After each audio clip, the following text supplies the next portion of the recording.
Se você vai fundo na consideração teológica de quem é Maria, a partir dos dados pela Sagrada Escritura, você não tem como concluir verdadeiramente o que levianamente algumas pessoas concluem. Por exemplo, o Gênesis 3,15, né, que foi o texto mencionado, é um dos textos mais tidos como, ele é o proto-evangelho, passou a ser chamado de proto-evangelho, acho que lá no século 2 ou 3 já. 2 ou 3. Século 3, se não me engano. Passou a ser chamado de proto-evangelho. É interessante, padre, como o Gênesis 3,15, que é o chamado de proto-evangelho, ele não aparece em nenhuma citação do Novo Testamento. Ele não aparece. Você não vê Gênesis 3,15 sendo mencionado. Mais ou menos. Ele não aparece. Ele é te dou ausente. Algumas referências, mas elas são referências indiretas. Por quê? Porque a Bíblia muitas vezes é assim, né? Veja, por exemplo, quando Jesus, em João capítulo 2, chama sua mãe de mulher. Por que ele a chama de mulher? Mulher, o que eu tenho com isso? Referência, Gênesis 3,15. Porém, inimizade entre ti e a mulher. Ele está fazendo uma referência à mulher. Aos pés da cruz está ela e o discípulo amado. Jesus olha para ela e diz: mulher, eis o teu filho. Mulher está fazendo referência a quê? Àquela mulher, àquela promessa do proto-evangelho. Em Apocalipse 12, já no finalzinho do Apocalipse 11, e apareceu um sinal, uma arca de Deus no céu, abriu-se o templo de Deus, e a arca de Deus apareceu, e apareceu um grande sinal no céu, não na terra. Uma mulher vestida de sol, com a lua debaixo dos pés e tendo a cabeça 12 estrelas. Então, mulher aqui significa, ele está fazendo uma referência, digamos assim, não do versículo inteiro, mas a referência teológica é bastante clara, porque em todas essas passagens nós estamos lidando com textos em que está se falando da redenção. Eu acho que é interessante quando pega-se esses textos, um texto desse tão completo, e nunca se aplica ele dessa forma. Porque quando o padre cita Apocalipse 12, né, a referência que nós temos da referência da mulher com as 12 com as estrelas, né, 12 estrelas sobre a cabeça, é uma referência do Antigo Testamento sobre Israel. As 12 tribos? 12 tribos. E os 12 apóstolos. Uma referência também sobre isso. Ou seja, eu posso olhar aquele texto dentro da interpretação de que Jesus veio dos judeus. Ele foi gerado pelos judeus. Bom, entende? E a todas as outras referências, o fato de chamar de mulher, não é? E a gente tem que pensar também sobre esse termo sendo usado, né?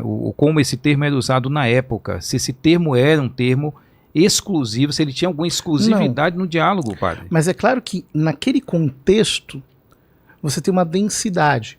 Por exemplo, essa frase que Cristo diz a ela nas bodas de Caná. Ela fala: eles não têm mais vinho. E ele responde: mulher, o que para mim e para ti? Literalmente o que está escrito é isso. Minha hora ainda não chegou. Ele está falando da redenção. No Evangelho de São João, chega lá o capítulo 13, ele diz, 12, é chegada a hora, chegou a hora. Aqui nós temos um texto redentivo. A densidade teológica do que está aqui é muito forte. Aliás, São João coloca Maria no começo e no fim do ministério de Jesus, em Caná e aos pés da cruz, inclusive com uma referência também redentiva, porque veja, em Lucas, Simeão diz a ela: este teu filho será sinal de contradição para a queda e para o soerguimento de muitos em Israel, e uma espada de dor transpassará tua alma. O profeta diz que uma espada de dor vai transpassar a alma dela. Ou seja, ele está associando Maria à obra da redenção de uma maneira única. Quando chega o Evangelho de São João, na minha opinião, São João e São Lucas são dois evangelhos que conversam muito. Há muitas teorias sobre isso, Não quero entrar nesse ponto. Mas, quando São João coloca no Evangelho uma espada transpassando o coração de Jesus no alto da cruz, não há como não ver uma reverberação da profecia lucana de que uma espada de dor ia transpassar a sua alma. Portanto, ela está associada à obra da redenção.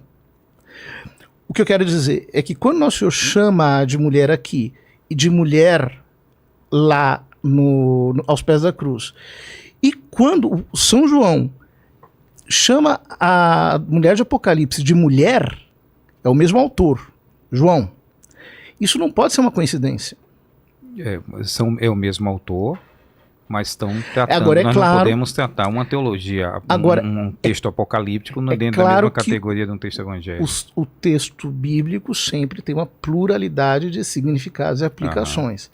Então, eu não estou querendo dizer que ela representa exclusivamente Maria, mas também, e talvez até por antonomasia, ela mesma. A ideia... Antonomasia quer dizer por excelência. Tá. A ideia de que... essa ideia, né, de Maria como... Posso usar a expressão corredentora? Pode usar essa expressão. Como corredentora, né, como os católicos... O que significa corredentora? Jesus é o Redentor, Jesus é o Salvador. Mas ela possui, obviamente, alguma... uma importância, um protagonismo, visto que ela participa, mas não está no ela participa disso. Não. Ela participa, mas como todos nós participamos. Por exemplo, quando São Paulo diz: complete minha carne o que falta a paixão de Cristo, pelos seus sofrimentos, pelo seu corpo, que é a igreja. Então todos nós, de alguma maneira, somos participantes da obra da redenção. Nós estamos salvando as almas. Mas é claro que o Redentor é Cristo, a graça vem dele. Tá. Então, nesse sentido, como ela nos trouxe Cristo, que é o próprio autor da graça, né?